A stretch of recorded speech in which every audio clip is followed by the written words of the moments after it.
त्यौहार कोई भी हो, वो ईद का त्यौहार हो, वो रमज़ानुल मुबारक का महीना हो, वो बकरा ईद का त्यौहार हो, वो 14 अगस्त हो, वो 23 मार्च हो, वो किसी भी तरह का त्यौहार हो, लेकिन हम देखते हैं कि डॉक्टर्स हॉस्पिटल्स में मौजूद होते हैं। और ख़ास तौर पर इस कोविड के बाद जो मनाजिर इस वक्त हमने देखे, वो मनाजिर देखकर यकीनी तौर पर खिराज तहसीन पेश करने का दिल से हर एक को दिल चाहता है कि वो इन डॉक्टर्स को पेश करे कि किस मुश्किल हालात में ये अपनी ड्यूटीज़ को सर अंजाम दे रहे हैं, पीपीई किट्स पहनकर, एक मुश्किल लिबास को ज़ेब-ए-तन करके, और कितनी मुश्किल टाइमिंग्स में वो यहाँ पर काम कर रहे हैं, अपने पूरी फैमिलीज़ को छोड़कर, अपने ख़ानदान को छोड़कर यहाँ पर वो वक्त दे रहे हैं उन मरीज़ों को जो कोविड का शिकार होकर और दूसरे अमराज में मुब्तला होकर हॉस्पिटल्स आते हैं। और फिर डॉक्टर्स की ये कोशिश होती है कि वो यहाँ से जो मरीज़ स्ट्रेचर पर आए वो अपने पाँव पर चलता हुआ वापस जाए, और बहुत हद तक ये अपनी कोशिश में कामयाब भी होते हैं। इस वक्त हम कोविड की टेस्टिंग लैब में डाउ की मौजूद हैं, और प्रोफेसर सईद खान साहब जो इस टेस्टिंग लैब के हेड हैं, इंचार्ज हैं, वो भी हमारे साथ मौजूद हैं। उनसे हम जानते हैं कि उनके इस डिपार्टमेंट में क्या क्या काम हो रहा है, किस तरह से ये और इनकी टीम काम कर रही है, और यहाँ पर कौन कौन सी फैसिलिटीज़ और टेक्नोलॉजीज़ मौजूद हैं जिन पर यकीनी तौर पर हर पाकिस्तानी फ़ख्र कर सकता है। क्योंकि हम आम तौर पर बात करते हैं कि हमारा हेल्थ सेक्टर बहुत पीछे रह गया दुनिया से, लेकिन ऐसा है नहीं। जब आप ग्राउंड रियलिटीज़ को चेक करें, अपनी आंखों से चीज़ें देखें जाकर, तो हालात आपको अक्सर मुख्तलिफ नज़र आते हैं। डॉक्टर साहब अस्सलाम वालेकुम। वालेकुम सलाम। डॉक्टर साहब, अभी हम देख के आए बहुत सारे डॉक्टर्स किस तरह से ड्यूटी सर अंजाम दे रहे हैं, जो पेशेंट्स हैं, जो वार्ड्स में लोग हैं, वो भी बिल्कुल मुतमईन दिखाई देते हैं। एक आम तासुर होता है कि जब आप गवर्नमेंट हॉस्पिटल जाते हैं तो हर बंदा आपको शिकायत करता हुआ मिलेगा, लेकिन हमने देखा कि हम डाउ में आए तो यहाँ पर लोगों को शिकायत करते हुए हमने नहीं पाया। बहुत मुतमईन है लोग, और एक एक्सपीरियंस पास में मैं खुद भी कर चुका हूँ। मेरे एक अजीज़ यहाँ पर रह चुके हैं, और किस तरह से वो आए थे और फिर वो वापस कैसे गए, तो वो हमने भी आप लोगों को खिराज तहसीन है, सलाम तहसीन है डॉक्टर साहब, जो काविश आप लोग कर रहे हैं। क्या जज्बा होता है जिसके तहत आप लोग काम करते हैं? ईद हो, बकरा ईद हो, रमज़ान हो, या कोई भी त्यौहार हो, आप यहाँ मौजूद होते हैं? डाउ यूनिवर्सिटी की जो लेबॉर्ट्री है ये ISO सर्टिफाइड है और cap college of American pathologist से रिकग्नाइज है, तो ये हाई क्वालिटी लैब है। कोविड से पहले भी बहुत सारे टेस्ट यहाँ पे होते थे, अब भी होते हैं, लेकिन कोविड ने काफ़ी चीज़ों को मुतासिर किया, क्योंकि वो जिस तरह पूरी दुनिया को इसने लपेट में लिया और सारी चीज़ें मुतासिर की, तो लेबॉर्ट्री टेस्टिंग भी इसी ने ओवरकम कर लिया। सारी चीज़ें जो है ना वो फोकस हो गई कोविड पे। तो पहले टेस्ट अवेलेबल नहीं था, तो डाउ लैब पहली लैब है, और कि 25 जनवरी 2020 को वाइस चांसलर मोहम्मद सईद कुरैशी से मेरी बात हुई कि हम ये कोविड टेस्ट अवेलेबल कर सकते हैं। उनके गाइडेंस और इंस्ट्रक्शन पे हमने फरवरी फर्स्ट वीक में ये टेस्ट अपने तय और अपने वसाइल के दौरान के अंदर रहते हुए ये टेस्ट अवेलेबल किया। उसके बाद काफ़ी टेक्नोलॉजी आ गई। अब अभी हम आपको लैब में दिखाते भी चले जाएंगे कितनी हाई टेक्नोलॉजी यहाँ पे है, कि अब तक हम 2 लाख से ज़्यादा टेस्ट कर चुके हैं, और 24 घंटे के अंदर अंदर हम रिपोर्ट दे देते हैं। कि ये वाहिद लैब है कि बिल्कुल कम से कम टाइम में हम पेशेंट को रिपोर्ट देते हैं और डॉक्टर को रिपोर्ट देते हैं। हमारे पास PCR है, यहाँ पे रियल टाइम PCR है, ऑटोमेशन है, कि कंप्लीट रोबोटिक सिस्टम है, कि उसमें जो एरर के चांसेस बिल्कुल ना होने के बराबर हैं, और क्वालिटी हाई स्टैंडर्ड की है। क्योंकि काफ़ी आपने देखा होगा कि एक लेबॉर्ट्री से रिपोर्ट नेगेटिव आती है, दूसरे से पॉजिटिव आती है, पेशेंट बड़ा परेशान हो जाता है।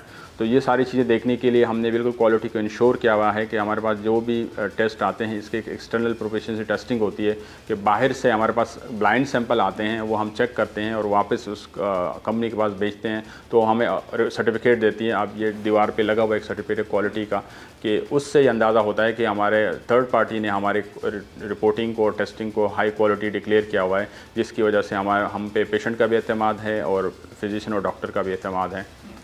और डॉक्टर साहब, ज़ाहिर है अभी तो अब लोग क्योंकि वैक्सीन आ चुकी है, वैक्सीनेशन सेंटर्स काम कर रहे हैं। यहाँ भी हमने देखा आप लोगों का सेंटर ही बड़ा ज़बरदस्त काम कर रहा है। जब ये वैक्सीन नहीं आई थी उस वक्त लोगों को पता नहीं था कि कोविड का इलाज करना कैसे है, डॉक्टर्स भी कंफ्यूज थे शुरू में।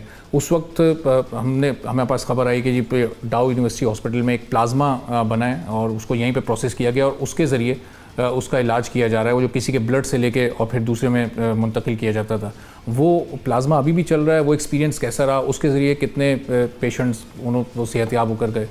यकीनन पहले दिन बड़ा मुश्किल था। जब मैं अपना एक्सपीरियंस लूँ, मैं और मेरे साथ 2 अपने स्टूडेंट्स थे, जब हम पहले दिन कर रहे थे, तकरीबन 14 सैंपल हमारे पास उस दिन आए थे, तो हमें उसमें प्रोसेस करने में 10 से ज़्यादा घंटे लगे। प्रोसेसिंग टीम में आप शामिल थे? उस समय पहला सैंपल मैं खुद डील किया था। पहला जो सैंपल है मैंने खुद निकाला और हमने खुद डील किया उस सैंपल्स को। और हम भी उस वक्त फर्स्ट टाइम था कि हम विजुअल देखते थे वीडियो पे कि भाई चाइना में लोग गिर गए, मर गए अचानक, तो हमें भी जाहिर बात इंसान को डर लगता है। और हमने बिल्कुल, अगर मैं आपको पिक्चर अब दिखाऊंगा तो मुकम्मल हम पीपीज़ इतना टाइट पहने हुए थे कि बिल्कुल हमारी आंख भी मुश्किल से दिख रही थी और सांस लेना मुश्किल हो रहा था, और बिल्कुल बंद कमरे में 10-12 घंटे तक वो हम महदूद थे।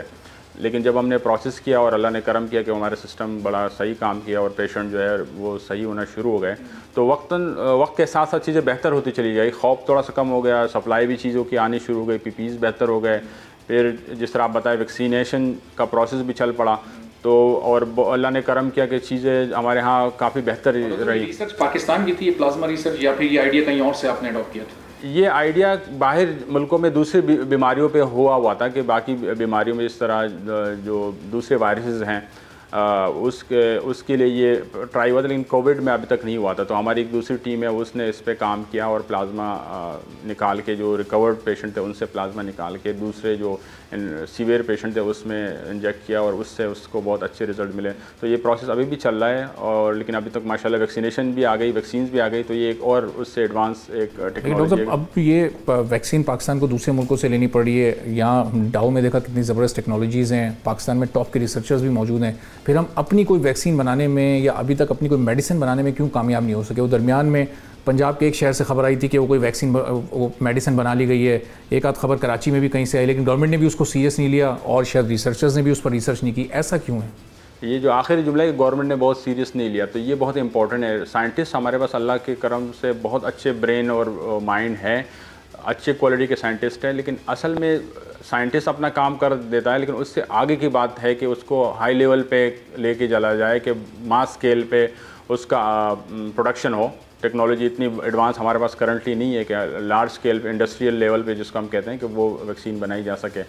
तो इसके लिए जिस तरह आप इंडिया की मिसाल दी जाती है कि वहाँ सीरम इंस्टीट्यूट है या बाकी जगहों पे एक बड़े बड़े इंस्टीट्यूट है, वो सालों से वो चल रहे हैं, मतलब दहाइयों से वो सिस्टम वहाँ चल रहा है। तो हमारे भी ज़रूरत है कि इस तरह के ट्रस्ट करें गवर्नमेंट हम साइंटिस्ट पे, अगर हमें वो अपॉर्चुनिटी दें तो इंशाल्लाह हम बिल्कुल जिस तरह हम बाकी हमने किट्स तैयार की इनिशियली, अब जो है हम वेरिएंट्स की हमने किट तैयार कर ली, तो वैक्सीन पे भी हम काम करके इंशाल्लाह पूरी टीम अगर बनाई जाए और गवर्नमेंट इसको असाइनमेंट दे, रिसोर्सेज प्रोवाइड करें कि उसमें काफ़ी खर्चा आता है, पैसे उसको प्रोवाइड करें और एक लॉन्ग टर्म प्रोसेस हो। एक दिन ये कोविड तो अभी चला जाएगा, कोई कल कोई और कोविड आएगा, कोई दूसरा पेंडेमिक आएगा, तो उसकी तैयारी करनी चाहिए कि हम अपने कौम पे ट्रस्ट करें। और यहाँ के जो यूथ है और यहाँ साइंटिस्ट है यकीनन वो बहुत मेहनती हैं और बहुत काबिल हैं, तो यकीनन गवर्नमेंट की तरफ से इसकी रहनुमाई ज़रूरत है और सरपरस्ती ज़रूरी है। सब्सक्राइब करें और बेल दबाएं ताकि कोई खबर रह न जाए।